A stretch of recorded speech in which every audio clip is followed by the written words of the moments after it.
بريخرمشو مساء الخير مشاهدين سوبورو تي في. نحن اليوم بلقاء خاص مع سيادة الأسقف فرانك كوبانيا، نائب رئيس الكنيسة الإنجيلية بألمانيا، وأيضا نائب رئيس مجلس الكنائس بأوروبا. هو اليوم كان بزيارة لقداسة سيدنا البطريرك مارغناطيوس أفرام الثاني، وبعد لقائه بقداسة سيدنا البطريرك عم نستضيفه بهاللقاء الخاص مع سوبورو تي في. Your Grace, welcome to Suboro TV. Thank you. First of all, I would like to ask you about your visit to His Holiness, Patriarch Ignatius Ephraim II. Well, first of all, thank you very much for having us here, and thank you very much for the Patriarch, His Holiness, to accept our visit. It was a great experience to learn from the situation of the Syrian Orthodox Church.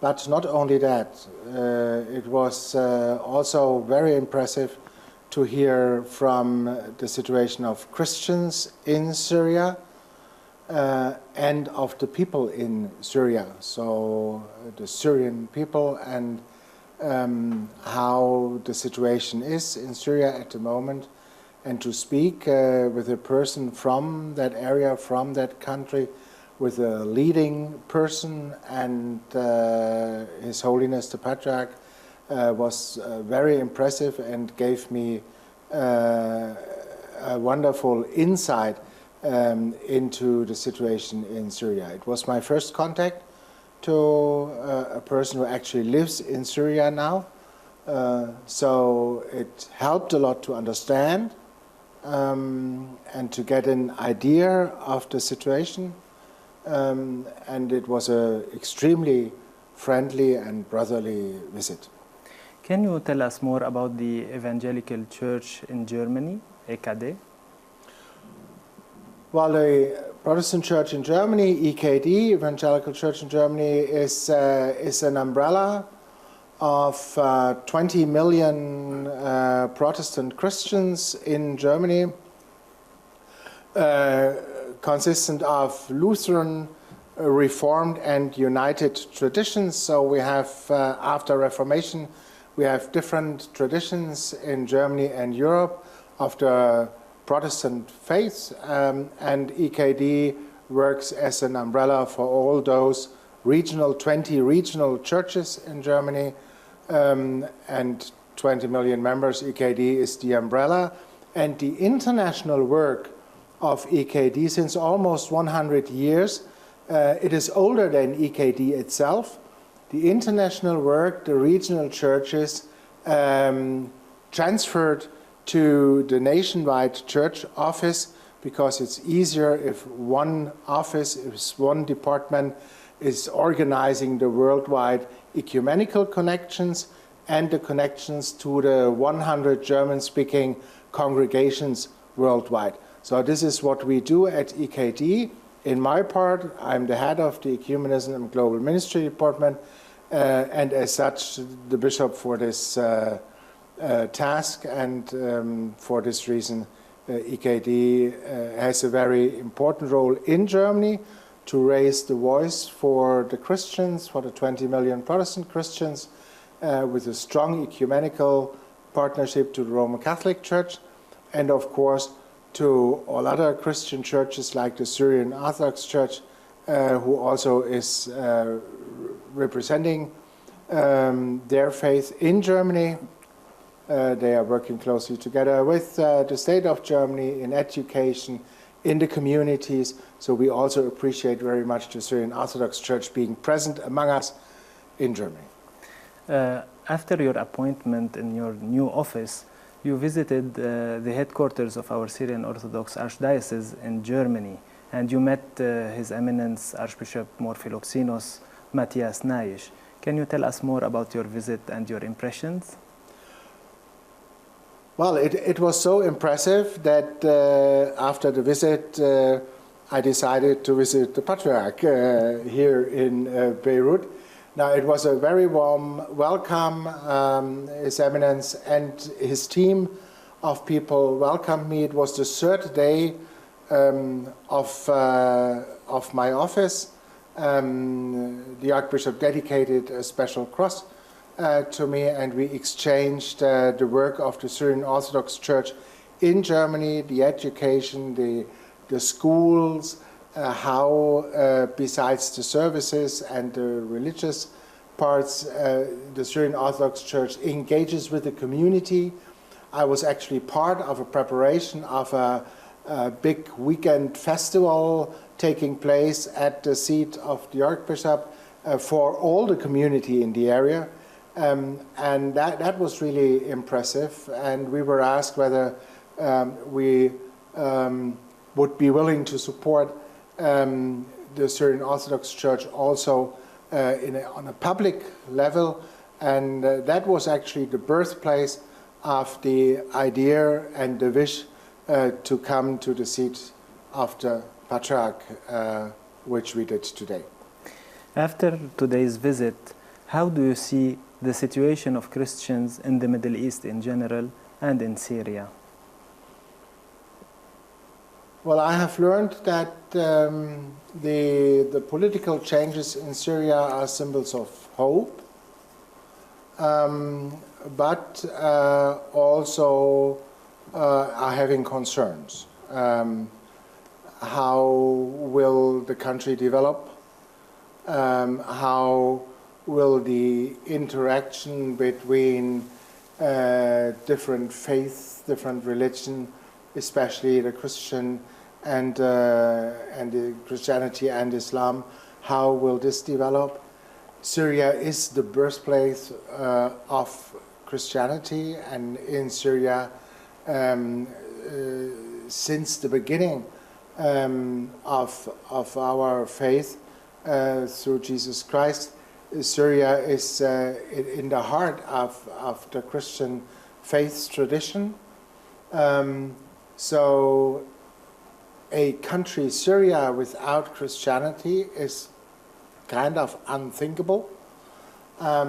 We also know that other faiths and other traditions and other cultures live in the country, and that it is an open question at the moment how this will develop. And we all hope, as Christians, we all hope that it develops very well and very peacefully as a country where all faith is welcomed and has the opportunity to develop itself as Syrians. I've learned that people of Syria still have hope in the development of their countries. What we can do from Germany, from the Protestant Church in Germany, we like to do and we like to support, and we will be in contact also with the Patriarchy and the Syrian Orthodox Church.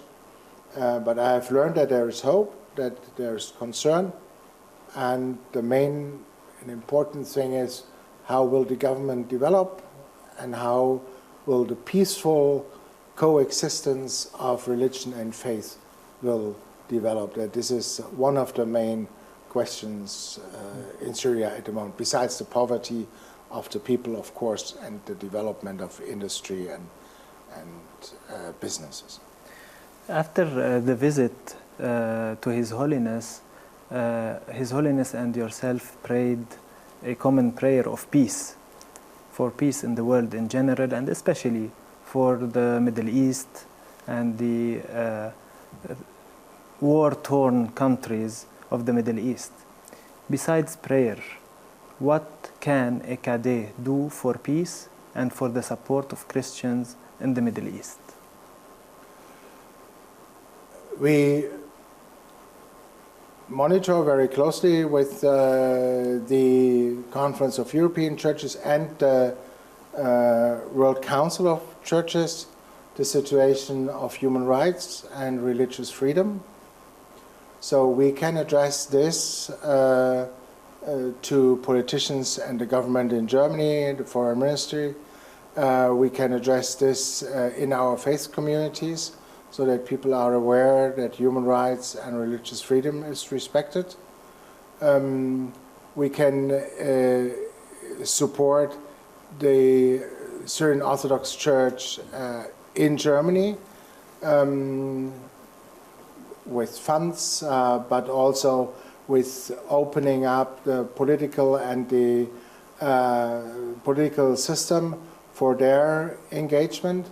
And we have a Pathway to Peace project with the Conference of European Churches, where Orthodox, Anglican, and Protestant churches are together joining forces, so to speak, joining to understand each other. So this is a main point for peace, that you understand each other, that you are willing to accept each other, that you are willing to kind of see the background of the other, and then try to develop together meetings, visits, so that people learn from each other and understand each other on the ground, because we think this is the main point for development of peace. If you know another person, if you understand the background, and if you work together to prevent fighting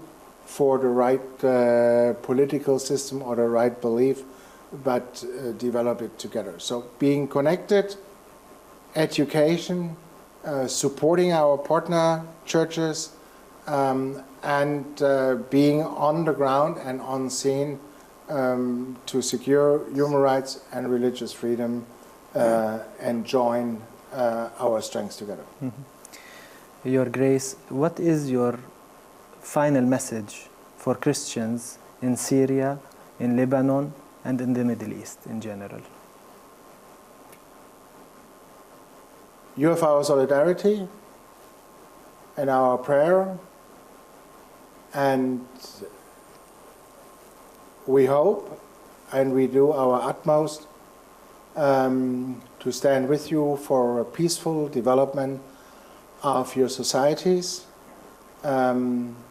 for human rights, for religious freedom, and we are here for you. Please talk to us, and let's join together in creating a peaceful future for all human beings. Your Grace, thank you for your time, for your love, for your support, and brotherly solidarity with us. And we hope that this will be your first among many visits to Lebanon and Syria. Thank you very much for your warm welcome and your hospitality. Thank you. Thank you.